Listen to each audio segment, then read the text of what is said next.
Good evening, everyone. My name is Deepa Sharma. My pronouns are she, her, hers, and I have the privilege of serving as the AAPI caucus chair for the California Democratic Party.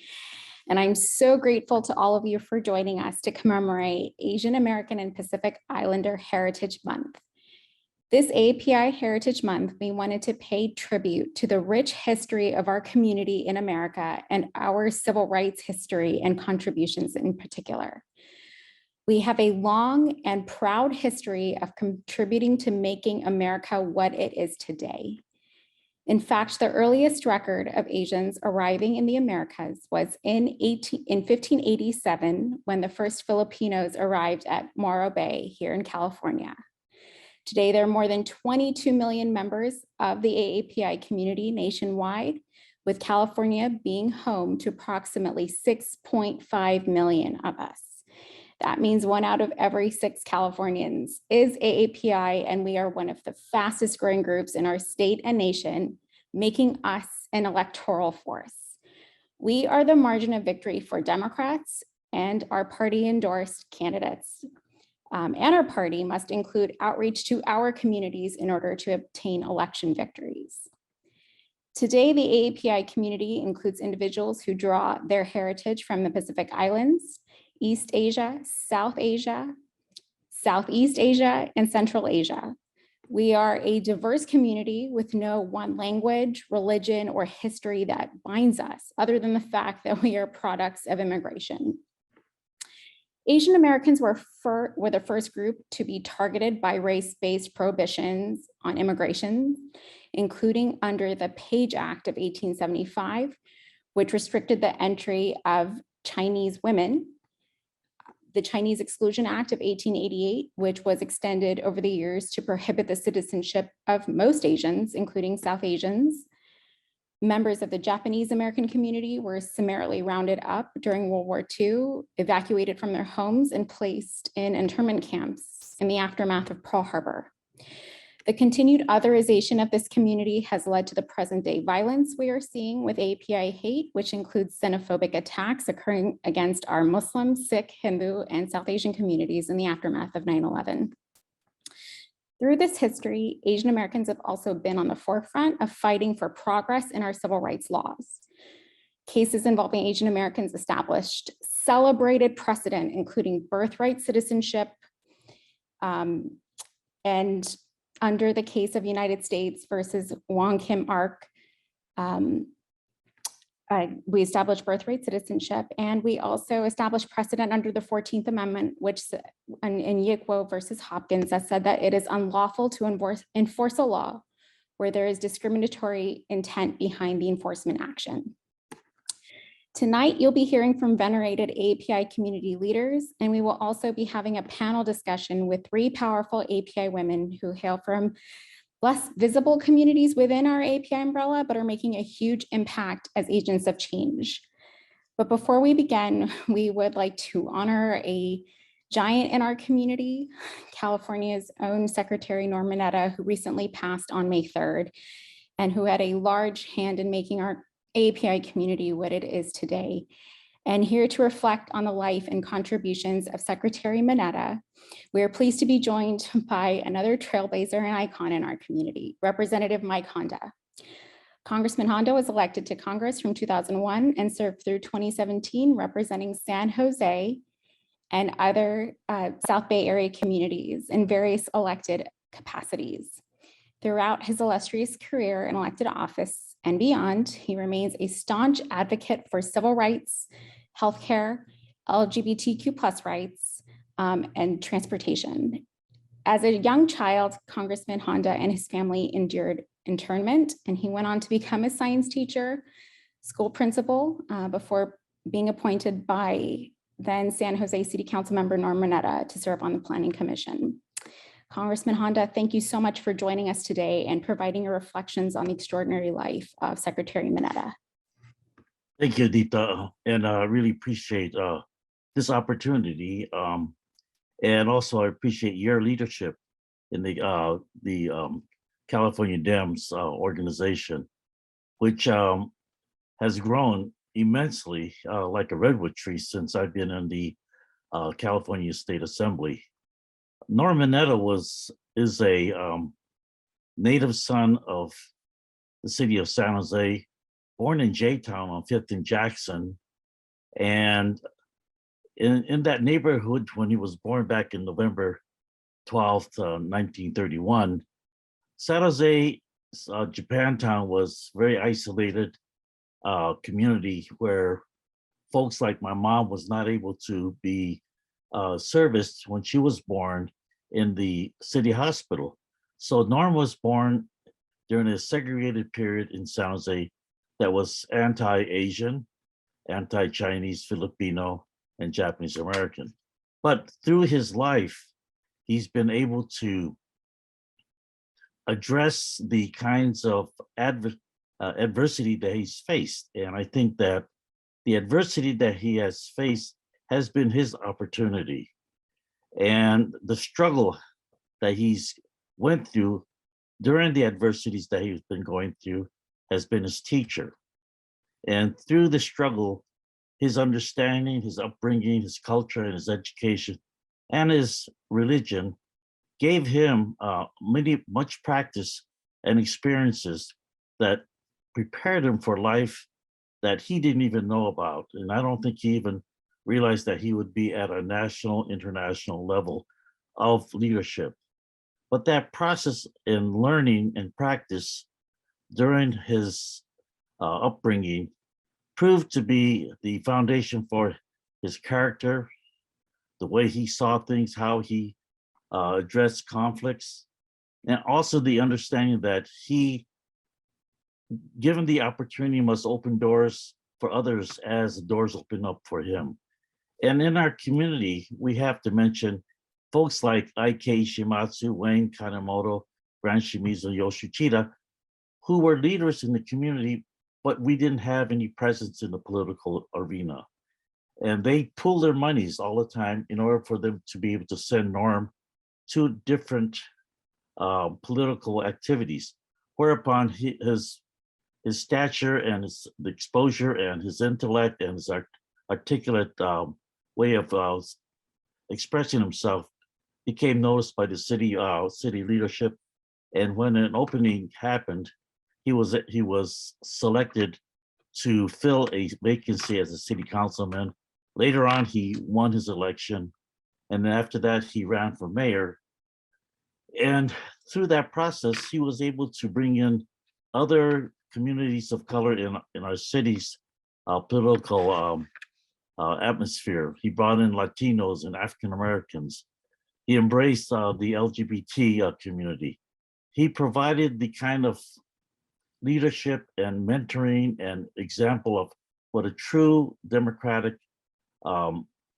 policymaker would exhibit. And because of that, San Jose has flourished. It became a city that's recognized throughout the world as Silicon Valley. He was able to prepare the city for that future. He was able to prepare the city to deal with conflict. And his whole life was centered around gathering his own experiences and turning them into public policy that was positive, inclusive, and embracing all new people. And so as mayor, then as congressperson, which he served for 20 years, he was able to take all that experience and turn out legislation such as ICE-T, the Intermodal Surface Transportation Efficiency Act, which was environmental, engaged all kinds of ways of traveling by foot, by bikes, and by horses. And he didn't forget the experience that he learned here in San Jose, and was able to devise a law that set aside a lot of politics and emphasized the needs of people that people needed in terms of transportation with respect to the environment across this country. One good example, and I'll close with this. You cannot go around this country without seeing some fingerprint that Norm had placed upon this country, such as things that we don't even notice. curb cuts. He did curb cuts in the city of San Jose because he sat in a wheelchair to understand the barriers that would be presented for people of disabilities. And he said, we have to make changes. And so those little things turn into large projects across this country that address the needs of disabled folks. Him being in camp during World War II told him that we should never be racially profiled ever again in this country.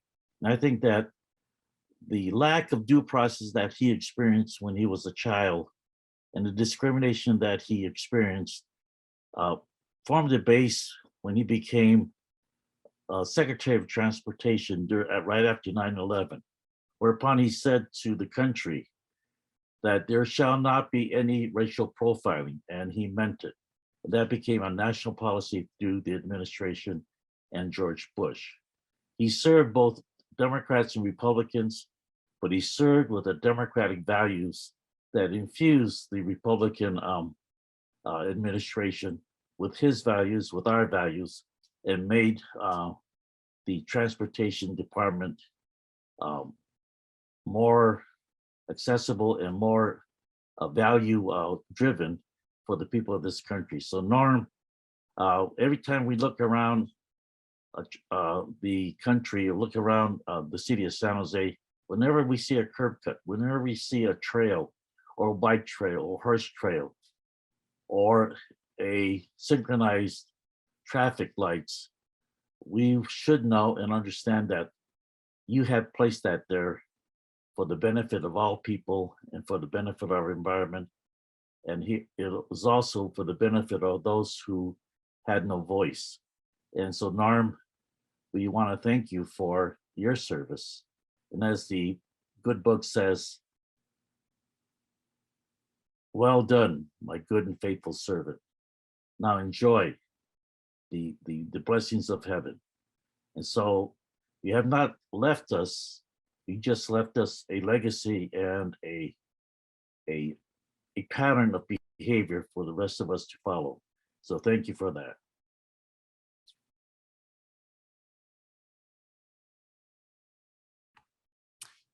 Thank you so much, Congressman Honda, for that touching tribute of Secretary Norm Mineta.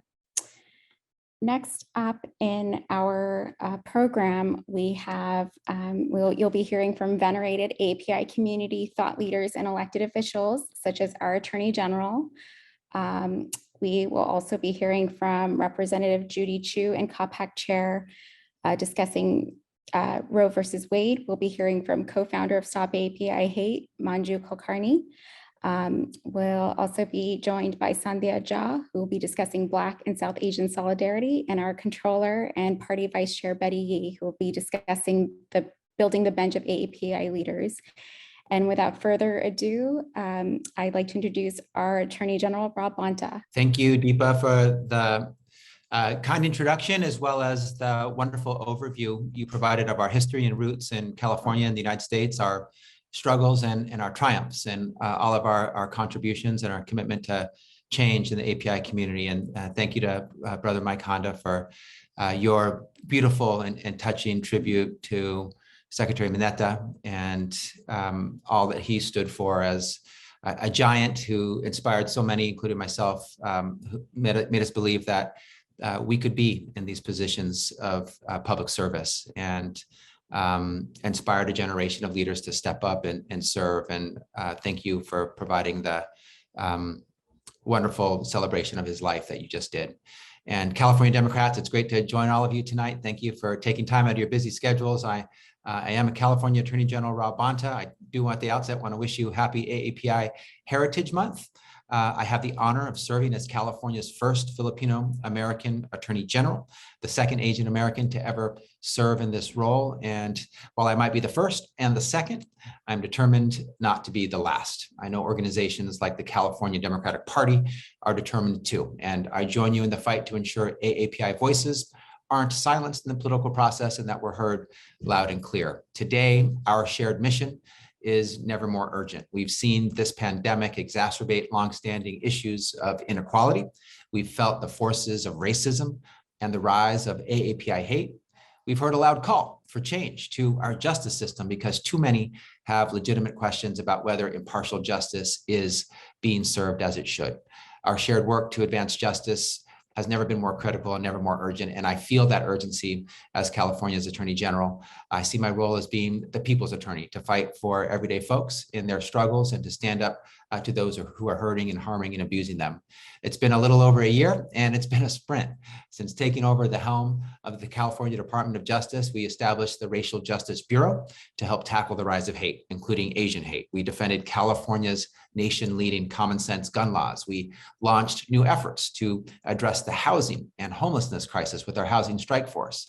We took new actions to crack down on crime to ensure public safety. We won our lawsuit at the Supreme Court to stop the Trump-backed attempt to destroy the entire Affordable Care Act, ensuring that millions of Americans have access to affordable, quality health care.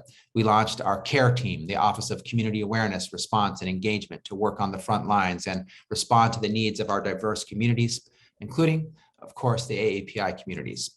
Your DOJ is led by an AAPI AG, and I'm fighting for us. In a state of 40 million, there's no shortage of work we must do. And I know what happens when our communities are able to exercise their voice. It's a lesson I first learned in life from my parents. My dad was involved in the civil rights movement. He went to Selma after Bloody Sunday as a college student. He marched and organized with Martin Luther King Jr. For civil rights, for voting rights. He and my mom served as missionaries in the rural villages of the Philippines. And together, following the rise of power of a dictator in the Philippines, my parents came back to California to rebuild our lives, to raise their children. And they joined the farm worker movement, where they worked alongside great change makers like Dolores Huerta and Cesar Chavez and Philip Veracruz. And I was young at the time, so my memories are faint from those days. But what really stuck with me was the broad lessons I learned about justice, that it didn't matter who your dad was, if he was Cesar Chavez or a migrant worker. It didn't matter if you were Filipino or Chicano or Black or white, rich or poor. Everyone was there because of the mission. Everyone wanted to make a difference. Everyone wanted to create a more fair society and a more just world. They all saw those injustices in the world: unacceptable working conditions, inadequate pay, and they wanted to fix it. That's why I decided to become a public attorney, to fight for those who have been wronged, to fight for justice, to make lives better. And fast forward 30 years, I feel incredibly lucky to be able to lead this work, to pursue justice and to protect people at the California Department of Justice. I see that job as fighting for those everyday folks, and that's exactly what we've been doing as a department during my first year in office. So there's more work to do. We're going to keep at it. We're going to keep fighting. We're going to keep standing up for the people, making their fights my fights and our fights. And I want to thank you again for joining together to celebrate our state's diversity, our great AAPI communities. Now let's do what we do so well. Let's work those phones. Let's knock on those doors. Let's help turn out all of our communities in this June 7th primary election so that we can win and so that our voices can be heard and we can create the change that we want and that we deserve. Thank you all very much. Happy AAPI Heritage Month. Thank you so much, Attorney General Rob Bonta. Thank you for all that you do to make history and stand up for all of our vulnerable communities in California. Next, we'll be hearing a special message from Representative Judy Chu, who is the chair of CAPAC. And she was the first Chinese American woman elected to Congress, representing the 27th Congressional District, which includes Pasadena and the West San Gabriel Valley of Southern California. Hello and happy Asian Pacific American Heritage Month, everyone. This month is all about celebrating our contributions, our history, and our future in this country. The rich history and immeasurable contributions of the Asian American and Pacific Islander community are deeply woven into the fabric of our nation. From the Chinese railroad workers who built our nation's first transcontinental railroad, to trailblazers like Dalip Singh Sound, the first Asian American ever elected to the U.S. Congress, to visionaries like Patsy Mink, a fierce champion for women's rights who authored the landmark Title IX law that prohibits sex discrimination in education. And right now, as I think about the legacy of Patsy Mink as an AAPI woman, I think about the rights of women all over the country that are under threat like never before. So I want to say one thing loud and clear Abortion is healthcare, and it is a right. It is a personal decision that no one should make other than the pregnant woman and her doctor. Nearly 1 in 4 American women has had an abortion in her lifetime, including my colleague, Congresswoman Pramila Jayapal of Washington State, the first South Asian woman to be elected to Congress. She's told her story about how after an extremely difficult first pregnancy, where her child was born premature and had significant medical needs, she found out she was pregnant again, even though she was on birth control. She went to her doctor, who told her there was no guarantee she wouldn't face another extremely difficult pregnancy that could be life-threatening. And she knew she could not go through that. But as a new immigrant to the U.S., abortion was extremely stigmatized in her community. She never even told her own mother for fear of the stigma and shame it could bring. And it was not until just a few years ago that she even told her story publicly, because even though, as she puts it, she does not regret her decision, she was concerned about the backlash she could face. But Congresswoman Jayapal was inspired to speak up because of the relentless attacks on abortion in recent years. And these attacks culminated in the draft Supreme Court opinion that was leaked last week. When I first read Justice Alito's draft opinion to overturn Roe versus Wade, I was disgusted, appalled, and heartbroken. But I was not shocked.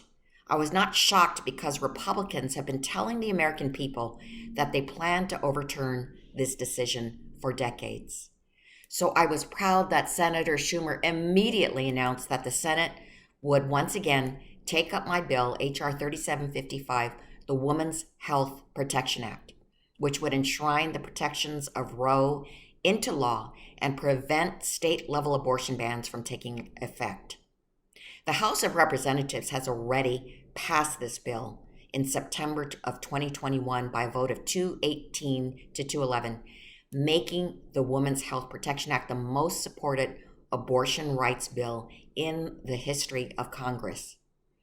Well, the Senate vote was held on Wednesday, and just before the vote, I joined with dozens of my colleagues to march to the Senate to protest in support of abortion rights. You see, we knew we were facing an uphill battle because even if we could get 50 Democratic votes, this bill is subject to the filibuster, a tool of segregation that lets the minority block the will of the majority.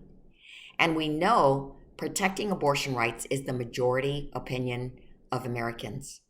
So for that reason, we marched to the Senate, making sure that as the senators debated, if they wanted to stand up for our right to choose what to do with our own bodies, they would hear from us.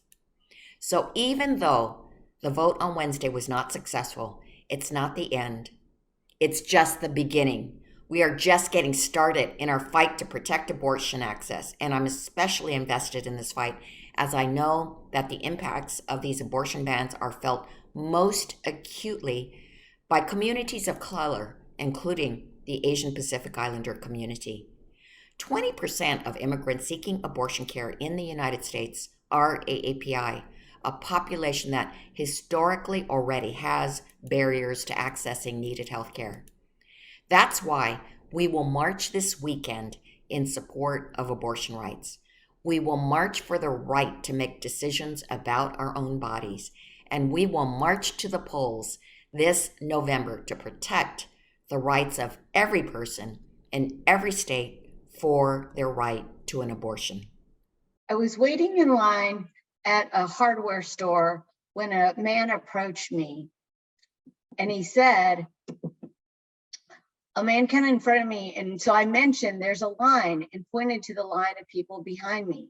I blew up and he started verbally harassing me, yelling, "Stupid effing chink, go back to the country you came from. Do you even speak English?" This incident was reported to Stop AAPI Hate by a young woman in Los Angeles, along with 11,000 others from all 50 states and the District of Columbia. 11,000 incidents in less than 2 years. 11,000, that includes our ammas and appas. It includes our titas and titos. 11,000 includes our nannies and nanas. 11,000 is us. My name is Manjusha Kulkarni, and I'm Executive Director of AAPI Equity Alliance, based in Los Angeles, and co-founder of Stop AAPI Hate. Unfortunately, Stop AAPI Hate had to form in early 2020 because of the rights and liberties of Asian Americans and Pacific Islanders were being denied. We saw how AAPIs were being scapegoated for COVID-19 and wanted to quickly respond to bias and hate directed toward our communities.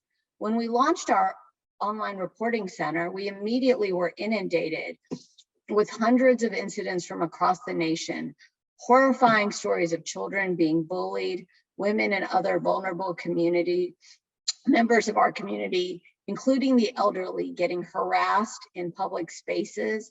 We found that in our data that 1 in 5 AAPIs have experienced such racism in the past year.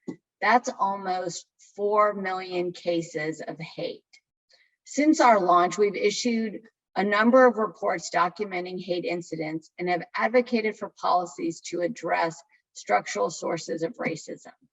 Of the 11,000 incidents we have received, 40% take place in California. Acts of anti-AAPI hate continue to rise, but trends have remained largely the same. Our data shows that 2/3 of the incidents involve harassment, 16% involve physical assault, and 13% are civil rights violations.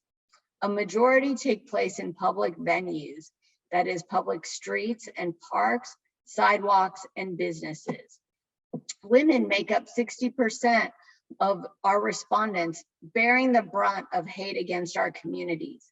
Youth and seniors have also been targeted. A vast majority of what has been reported to us are not crimes and therefore not hate crimes.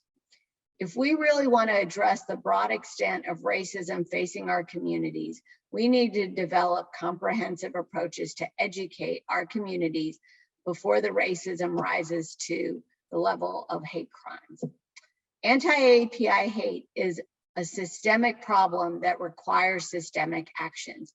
I am pleased to say that our AAPI legislators have stood with our communities. Congresswoman Chu has led the effort at the federal level as chair of the Congressional Asian Pacific American Caucus, and AG Bonta at the state level at the Department of Justice. Additionally, our API Legislative Caucus, through their leadership, sought and achieved $166 million as the API equity budget, a historic investment in our communities. And now members of the caucus, Senator Pan, Assemblymember Ting, Senator Min, and Assemblymember Moritsuchi, with Assemblymember Bonta and Assemblymember Weber, have authored and co-authored 3 bills. Our No Place for Hate agenda takes a public health approach to addressing racism and recognizes that street harassment harms all of us. The agenda includes efforts to promote safety in public transit and ensure civil rights protections in businesses in our state. The fear that AAPIs face on the street, on public transit, and in businesses open to the public is real. Our communities are facing collective racial trauma that prevents us from enjoying the freedoms to move about freely, to attend classes and go to work, to feed our families and care for our children and our seniors, to experience self-actualization. These bills and efforts of our leaders offer the solutions our communities need. Together, I'm confident that we can and will stop AAPI hate. Thank you for the opportunity to be with you, and happy API Heritage Month. My name is Shanda Jha. I'm a longtime organizer and religious leader and current diversity, equity, and inclusion consultant on Ohlone land, also known as Oakland, California. I am honored to be with you all. Now, as someone who trains a lot of institutions on how to dismantle racism, I have some favorite pieces of history on cross-racial solidarity, much of which happened in California. if you don't mind sharing the first slide. For example, as Deepa already told us about, Yick Wo versus Hopkins, a Supreme Court case in 1886, a case where Chinese laundry workers banded together to fight disparate law enforcement, the first case ever to test the 14th Amendment, an amendment passed by Black activists and their allies to protect people of color's rights after enslavement. I also love, in the next slide, the fact that a little girl named Mamie Tape and her family in San Francisco in 1885 fought for her right to equal education rights despite being a Cantonese speaker. Her case was used in the famous Brown v. Board case in 1954 that established that separate but equal was inherently unequal. Next slide. I love that Punjabi farmers in the late 1800s in the Central Valley of California brought with them powerful community organizing skills, and that they formed community with and fought for justice alongside Mexican farm workers. And their descendants continue to do so today, including a recent powerful show of support from Punjabi farmers in the Central Valley of Samut Kisan Morcha, an umbrella organization of 32 farmers' unions in India, who won maybe the largest farm worker victory in world history, because API activists know that the union makes us strong. If you'll go to the next slide, I'm really here today to talk about the history of Black South Asian solidarity in the US. I'm not talking about it to ignore the real tensions that exist between communities. And I'm not talking about it to pretend it's the only story, but I am talking about it because when I learned about this history, I felt more seen. I felt like less of an outlier. And I realized I had ancestors I could learn from in my own work of cross-racial solidarity.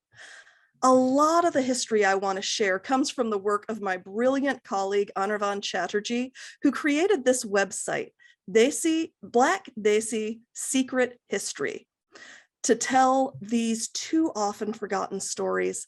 The first of which is that during the Harlem Renaissance, many Bengalis from India and Bangladesh ended up in community with and forming family with and creating art and social movement with Black and Puerto Rican people in Harlem.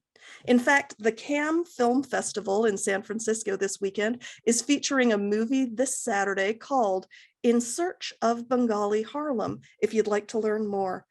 There are so many stories of cross-racial solidarity, I don't know which to choose, but here are a couple snapshots for us to learn from today. The next slide.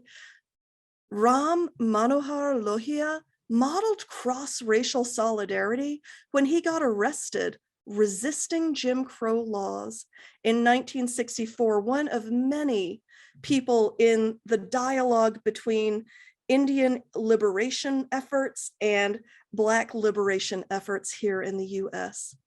In the next slide, you'll see Kamala Devi Chattopadhyay, who recognized her shared connections with Black people and all people of the global majority back in the 1930s, when she joined the NAACP as part of her life's work of resisting imperialism, capitalism, and sexism. In the next slide, part of why I'm in this country as an immigrant myself is the Immigration Rights Act of 1965, passed by Black activists and allies. The fact that that effort brought me here calls me into a lifetime of solidarity myself. Next slide. Sometimes, I suspect many of you know this as deeply as I do, the media peddles a story of how we as Asians and Pacific Islander Americans are a community isolated from other communities and in opposition to other communities. But the reality is, the moments of cross-racial solidarity we see today emerge from a long history that I hope we will hide no longer.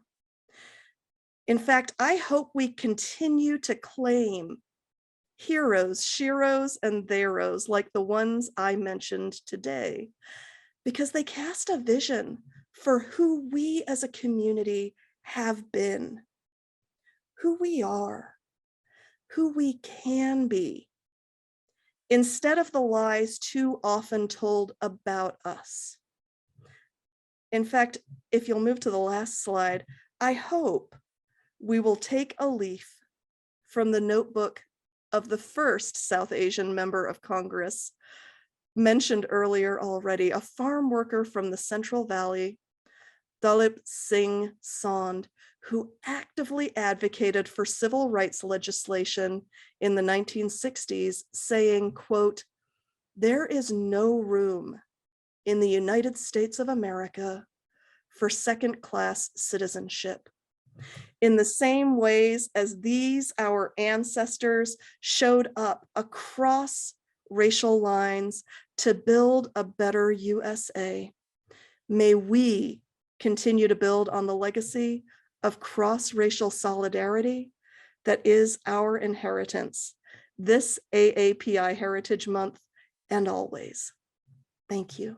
Good evening, Democrats. I'm California State Controller Betty Yee, and also Vice Chair of the California Democratic Party. Thank you for joining CADEM Celebrates AAPI Heritage Month. What is bookending this program this evening is a tribute to one of our heroes of our AAPI community, whose tribute by Congressman Mike Honda began this program, really speaking about a man who understood the value and the power of coalition building. There were not many who looked like Secretary Mineta when he served in public office. And yet, through his work bringing to life the lived experiences of so many communities with whom he interacted, was able to achieve so much for the betterment of so many communities. And the other bookend of this program tonight, which will follow my remarks, will be looking at a panel of candidates running for office today, who continue to provide that voice for a community that is still often misunderstood. That is our rich AAPI community. You know, as we think about this time when our communities have been at the receiving end of just increased instances of hate acts, hateful acts, and looking at also the rich history about how we've been able to work in cross-racial solidarity, I'm hopeful for the time that we are in now, because we understand that representation matters, and that for AAPIs to be able to be represented at all levels of our government is really a key to the success of how we will elevate the potential of our entire AAPI community through all of its diversity, that we're not a monolith, but through all of its diversity by virtue of language, religion, and ethnicity, that each of us can really fulfill and experience the American dream. So I really am very, very grateful for all of you being here to help us celebrate our rich traditions and history, to understand that going forward, representation matters. And as Democrats, our work is about winning elections and helping to beat back the false narratives about the AAPI community that still are being shared today, the false information about our histories, the fear mongering that continues to happen by the Republicans who want to make us feel that our lives are in so much jeopardy because of the lack of educational opportunity, the economy taking away our hopes and dreams, and the fact that we are under attack and not feeling safe in our communities because of this elevated hate against our community. But we need to change that narrative, and that's what our candidates who are running for office will bring to the work that they do. Their lived experiences that really reflect the realities of our communities. They're being a model for so many who they're going to be representing, who don't have their voices elevated at this time, but who will not be bystanders any longer to the fact that we can build this community together. We stand with so many allies who are working with us in solidarity to combat hate. And so that is the mission of the California Democratic Party, to win elections. And I also want to just talk about briefly Contest Every Race, which is a program of the California Democratic Party. We're identifying leaders in all of our communities to run for down ballot races because we care a lot about education. We want APIs represented on our school boards. We want APIs represented on our city councils, on our special districts that affect the lives of so many people every single day. So I look forward to our work together, and let's really take this home this evening by honoring those who have really stepped up courageously to run for office. And I will turn it back to the tremendous leadership that's being provided to our caucus within the party, Deepa Sharma, who is the chair of our API caucus. Thank you all for joining us tonight. Thank you so much. I'm so inspired by the previous set of mini TED Talks. Well, I have the tremendous honor of welcoming 3 extraordinary API women leaders and discussing the experience of running for office. And the fact that these 3 women leaders hail from AAPI communities that typically do not receive systematic outreach and are from underrepresented and underserved communities, even within our API coalition. And so the 3 panelists we have today have run for office, are running for office, with the weight of not only serving and representing their broad-based constituencies, but also the weight of being firsts, being trailblazers and representatives for their respective communities. And being joined by API women is particularly timely due to the fact that we do not have the perspective of a single API woman in the California legislature. So I'm particularly excited to have this conversation this evening.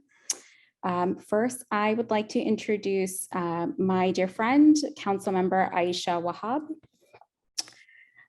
Aisha Wahhab is a community leader fighting for solutions to put the American dream within our reach. When she won her seat on the Hayward City Council in 2018, Aisha made national headlines as the first Afghan American woman elected to public office in the United States, and she is our endorsed candidate for the state Senate in Senate District 10. Councilmember Wahhab, welcome.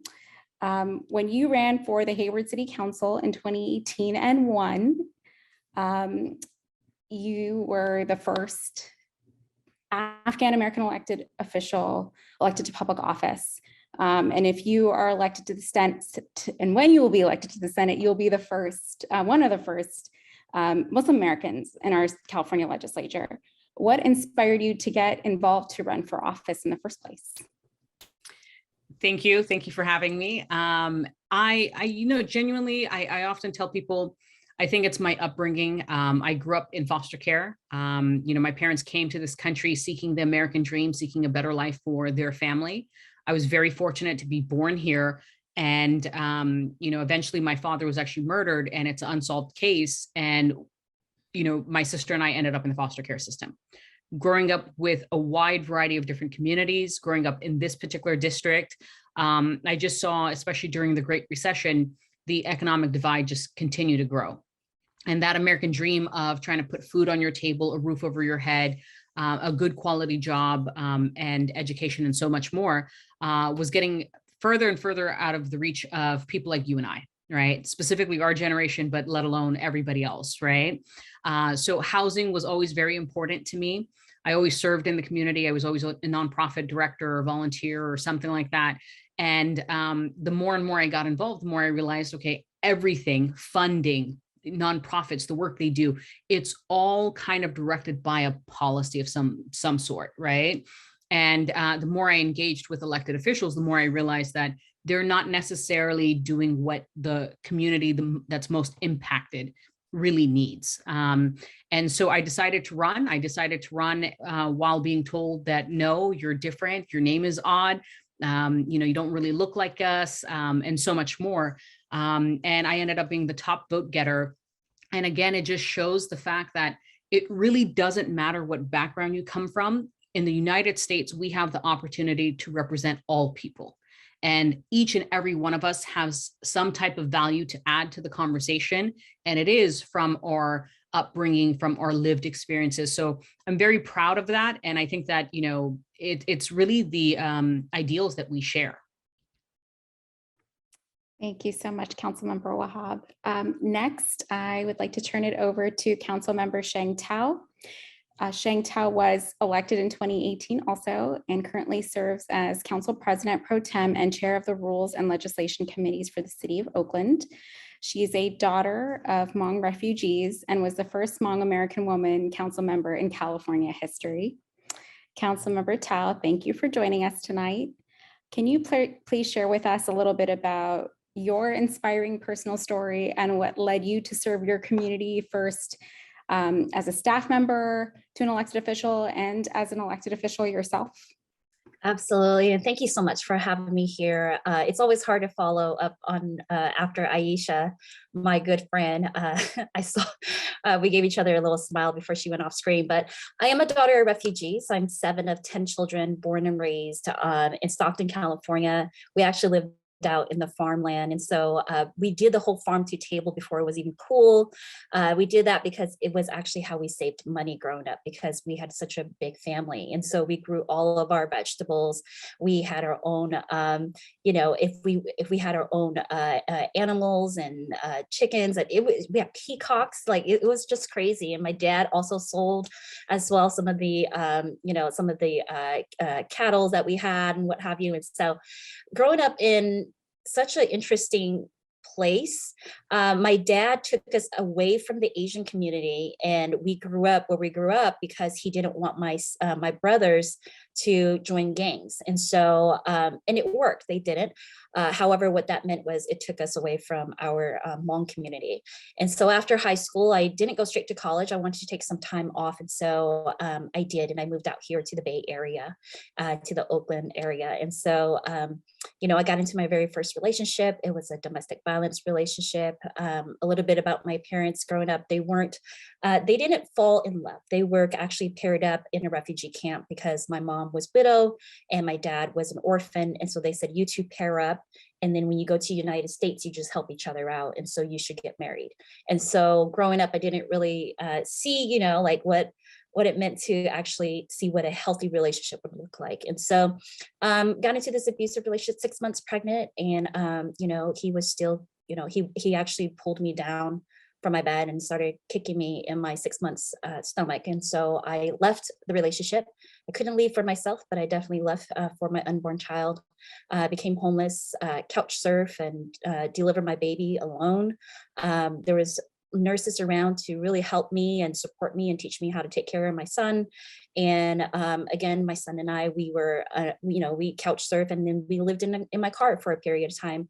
And then I enrolled at Merritt College here in the city of Oakland, where I not only went to school, but I also worked there as well too. And so I graduated valedictorian. And then I transferred over to UC Berkeley, where I saw that all of the parents that were there, we were all struggling with food security. And so we all got together and we developed the foundation of what is today called the Bear Pantry, which is you can go in and actually grocery shop, and there are no questions asked about why you need the foods or what have you. And so, and then during the last summer of UC Berkeley, I was headed off to law school, but I didn't have any money to buy my son new clothes as he was outgrowing his clothes. And so I decided that I would take on an internship that would pay a stipend. And I, ran across an organization, AAPI, Asian Pacific Islander American in Public Affairs Association. And so they were putting and pairing up APIs, young APIs into elected offices. And so I got paired up with at-large council member Rebecca Kaplan. And then I realized that this was where they were writing all this policy that impacted those who are most marginalized, families like mine, who are on the cusp of being unhoused with food insecurities. And I just thought this is the craziest thing, that no one that were making these decisions actually have the lived life experience that I did.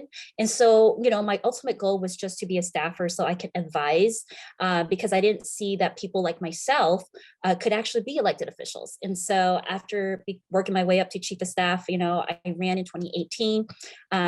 nobody, polling showed that I was not the person to support. I was basically flatline is what the polls said. And so nobody really did support me except for working families, our labor friends and partners, because I have the same values. I want to uplift those who are most on the margins. And so, I was my own consultant on my race during that time, and we won. And I actually got the most votes in that race. And so it was 2018, and now I'm running to be Oakland's next mayor. Thank you so much, Council Member Tao. I'm so inspired by your story. Our next panelist I'm honored to introduce is Jefferson Elementary School District Trustee Manufu Liaiga Anoa I. She's a proud San Francisco native from the Excelsior District and first-generation Samoan American. Manufu currently is the Regional Vice President for Innovative Public Schools in San Jose and is also serving her third term as a board trustee on the Jefferson Elementary School District Governing Board in Daly City. Trustee Anoa I, having served on boards and commissions and worked for some of the most powerful elected officials, you've been at decision-making tables and in the halls of power. Why is representation so important to you? And if you have any firsthand experiences or examples to share of why having differing perspectives at the decision-making table makes a difference to our communities. Yeah, thank you and good evening, and talofa. Thank you, Deepa. I'm humbled to be a part of this discussion this evening, and I'm just floored by the level of caliber and experience that's the wealth of wisdom that has been shared from many of the leaders in this space. So thank you for allowing me to share a little bit of my perspective as a Pacific Islander and a Samoan woman. Having served on numerous boards, many times I will say that the experiences that have come to mind is initially feeling tokenized. And I want to bring that to the forefront because what I have learned through those experiences is that I didn't focus anymore on being tokenized, but understanding that I had an opportunity that I got to take advantage of.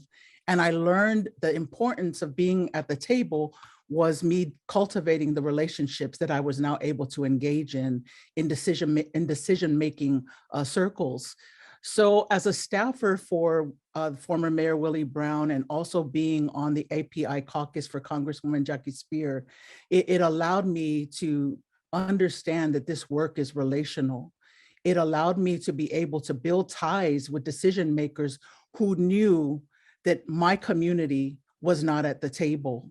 And I didn't have anyone that looked like me or that came from my background that was able to contribute any lived experiences or even stories that were reflective of the community that I come from and the community that I serve, and more importantly, represent. The issue has always been for me that I felt that I've carried the weight of my Pacific Islander community being the first to sit on the Jefferson Elementary School Board, also being the first to be Pacific Islander to be on the San Mateo County Commission on Status of Women. I recognize the importance of my representation, that I had to make sure that I did everything right so that the next Pacific Islander that comes behind me would be able to expand their wings, bring their true selves, and be authentic in the leadership that they find themselves in.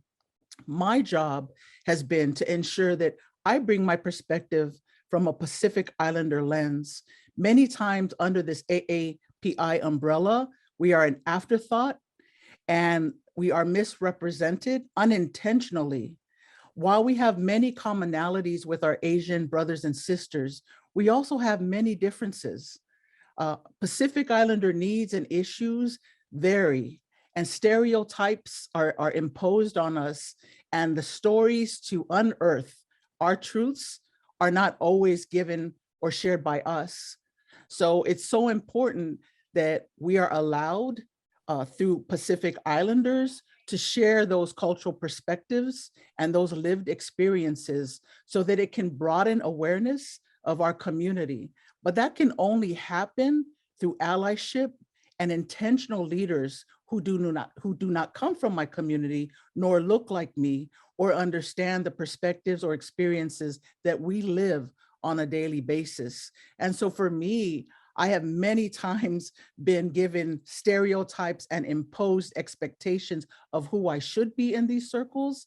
That's why it's been even more important for me to show up and represent my Pacific Islander community with respect and humility, which many times is misunderstood as being incapable and passive and not living up to the duties and roles that I have earned. As I hear from two women before me, which I'm very proud to also add, that I was also the highest vote getter in this last election in our district, and am now running across the city of Daly City to secure a seat on the Daly City Council. And this November, if successful, will be the first Pacific Islander to sit on a council in any city in the state of California.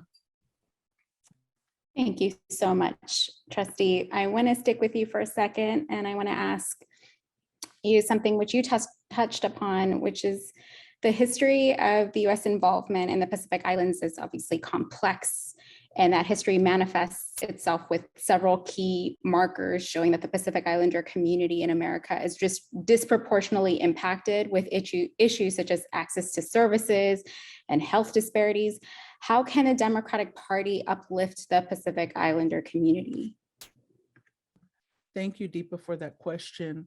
I'm being mindful of our time as well. I think it would be vital for the Democratic Party and the leaders of our party to use their influence in fully understanding the importance of advocating for the disaggregated data of our Pacific Islander community. Many times we are in need for that influence to unearth the data that is not included when decisions are being made for us. And so it's so important that we have folks that have a level of influence, and I want to be very clear on that, a level of influence that will assist us in unearthing the data that is reflective of the Pacific Islander community. And in addition to that, I think when the Democratic Party is asking for Pacific Islanders to step into this space under this AAPI umbrella, that they are mindful and intentional and authentic in engaging the community and learning more about the history of our community here in California, and also understanding how diverse our community is. I'm Samoan, so I'm Polynesian, but our Pacific Islander community is representative of our Melanesian community, which is our Fijians, Papua New Guinea, and also our Micronesian community, our Chuk and our Guam, our Chamorro community. And I'm Polynesian, so that's Samoan, Tongan, Aotearoa, Kiwis from New Zealand, Hawaiian. And we ask that you please be inclusive and also be very sensitive and respectful when you're addressing and learning our community. So those are some of the asks. I would love to always continue to expand that conversation, but I think that those are my immediate asks, and to always have a seat at the table for us, because many times we're not invited. We have to ask to be invited through allies that we have developed in these circles. So that is the ask us to help us disaggregate our data, to also ensure that you're mindful of our diverse community, and also asking that if we're not at the table, please make room for us. Please make room for our voices. Thank you. That was beautifully said. Councilmember Wahhab, while in the process of making history as the first Afghan-American public official, I know you have inspired members of the Afghan-American community to get involved in the political process. Are there any lessons from what you've done to engage the Afghan-American community that the Democratic Party should be emulating more to reach out to the Afghan-American community and AAPIs more generally? Definitely.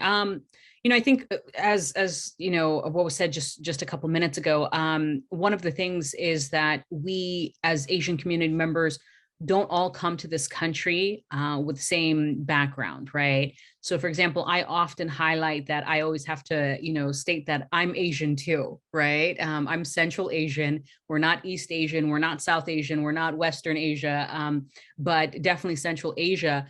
And Afghans did not come to this country with degrees, learning the language of English was not their language, right?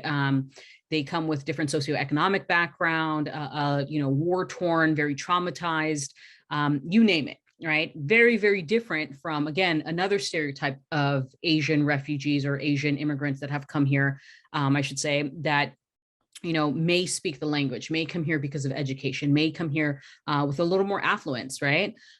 So the thing about the Democratic Party in engaging new arrivals / communities that, as I always like to say, is starting their first chapter and their second chapter in American history, is the fact that, we shouldn't always expect, a donation. We shouldn't expect that they understand how the political system works, right? So in Afghanistan, when my parents came here, they were really coming from the mindset of a monarchy, right? Whereas in the United States, we've never had a king or a queen, right? So it's that kind of concept that we just have to also explain to people how the system works, how you can get involved. Every single person, regardless of your background, your education, your upbringing, so forth, you have the ability to make change in your own community. You have the ability to get involved at all levels of government. And you have the ability to volunteer, you have the ability to work and so much more and contribute. And that's what makes our community so great. It's the fact that in our political sphere, every single voice matters. Every single thought process matters. It makes the public discourse that much stronger, that much more robust, that much more diverse. And I think that the Democratic Party, sometimes we're so stuck in the election cycle, winning this seat in another state and sometimes we forget that in California in particular, it's so diverse, and yet we still have so far to go. Right? Still staying on this call, how many firsts did we hear? Right? How much doubt did we hear? And we're in the Bay, right? We're in the Bay Area. It should not be like this, right? And I think every single speaker here said that it's about the values that we share. It's not necessarily about your skin color. It's great to represent your community. And we all have a responsibility to uplift our communities as we move through the process. But the Democratic Party also has a responsibility to reach out, right? And not just to the affluent people, not just to the donors, not just for the figureheads and the tokens and so much more, but honestly hearing the struggle. We have one of the largest Afghan refugee populations coming into California. And we need to do something. We need to engage. We need to fund. We need to help. So I think it's a two-way street. Thank you so much, Councilmember Wahhab. And Councilmember Shang Tao, what are some of the ways that the Democratic Party can make inroads into the Hmong community? As you mentioned, your background from Stockton, this community is untapped electorally and is in pretty important areas that we need to win if we're going to keep our majorities. Absolutely. So, the majority of the Hmong population is in California is Fresno first, and then Sacramento, Merced. And so these are in areas, like Marysville, Eureka. And so it's along the Central Valley, and we do need to tap into this. And I think I just want to say yes to everything that my two colleagues have already stated, because I do feel that because the data is not disaggregated, right? It's like Hmong people under the API umbrella. It's like, did you know that Hmong people have like the most college age young people, but the least amount of college age young people in college? Like, that's just the craziest thing, but people wouldn't know that, right? Because now we're seen as like, oh, you're API, you somehow made it. But there are so many struggles that the Hmong people go through. We are right at the very bottom in regards to the hierarchy of the salary, the incomes of APIs, right? And so I think that it's approaching these communities with respect. These are traumatic populations where they've gone through so much trauma in coming over to the States. Hmong people, we did not come to the States because to seek, better jobs or what have you. It was through war-torn, war times. And so on that same token, a lot of people were displaced and have seen people be murdered in front of them. My mom was telling me that many babies were accidentally killed because as they were escaping the jungles, they would have to feed the babies opium to shush them up a little bit, and sometimes gave them too much. right? So this is trauma. And they don't want to talk about it because they never received the services that they deserved, because they didn't know that they had access to these services. Even to this day, no one understands that there's access to, for trauma services or for any other kinds of services. All you know is what you're being told. And so for me, it's incredibly important that we are all the first here, right? The three of us, we are the first. I am the first councilwoman in the state of California as well too. But that is our job, is to make sure that we uplift those stories and we uplift the fact that we are different. We are under this API umbrella, but we are so different in our struggles and how we came to where we are today. And the only way that we can have a strong voice is to work together collectively, but respect our individual stories, struggles, and trials and tribulation. We have to respect that. We have to learn from each other. And not just that, but across racial divides too, not just within our API umbrella. We need to take that and move that into within our Black community, with our Latinx community. Because when we talk about these life experiences, we see that we have way more in common than we do differences. And it is just mind-blowing. It's mind-blowing when people hear about my story and they're just like, wow, you're just like one of us, whether it doesn't matter which person I'm talking to, for whatever background they are. And it's like, absolutely, there's a real struggle there. And so for me, you have to get people, you have to go to people where they are. You have to let them speak and you listen. And you have to ask them, what is it that you need? What resources can we help you get so that it can actually be impactful for your community? And it could be something as basic as access to fresh foods. It could be, access to affordable housing, right? I mean, we all need that, but we can't assume what people need. We have to be able to ask the questions. And not just that, but in the Hmong culture, it's still very patriarchal. And so that's something that I'm working on internally as an elected official, is to kind of break down that patriarchy, but at the same time doing it in a way where it's respectful so that we can actually get buy-in from the elders to come along with us, because we want to create that generational change. And so I think that for the Democratic Party to grow that, I think that making sure that we connect with the Hmong community is going to be key. I am going to say I'm very afraid of how within the whole API community itself, how we might be at the tipping point of many who are, on the cusp of going from the Democratic Party to the Republican Party. And we need to do more education, because when we educate the people around our values, the democratic values, they're going to know that that's where they belong. But right now, I don't feel like we're doing enough of that, especially in the most marginalized communities, the communities that you just heard about right now. And when people feel left behind, they're looking for a home. And so we can't allow that to happen.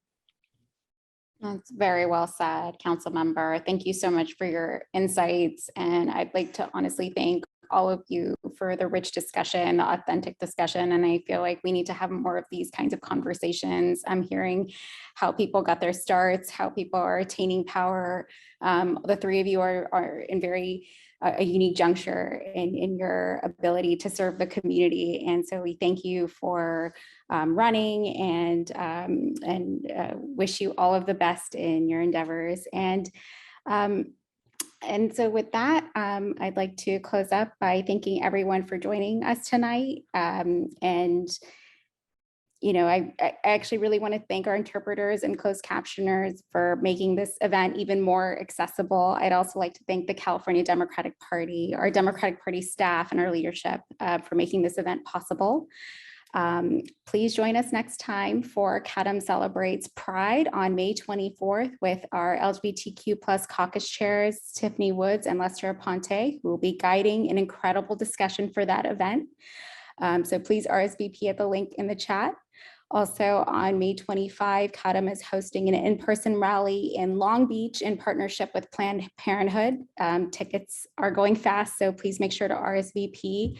The link will be in the chat for Bans Off Long Beach. Speakers include electeds like our Lieutenant Governor, Eleni Kounalakis, and celebrities like Chelsea Handler. And of course, right after this, I will be heading over to Phone Bank for Aisha Wahhab for Senate, and the link for that will be in the chat as well. Thank you all so much for joining us tonight.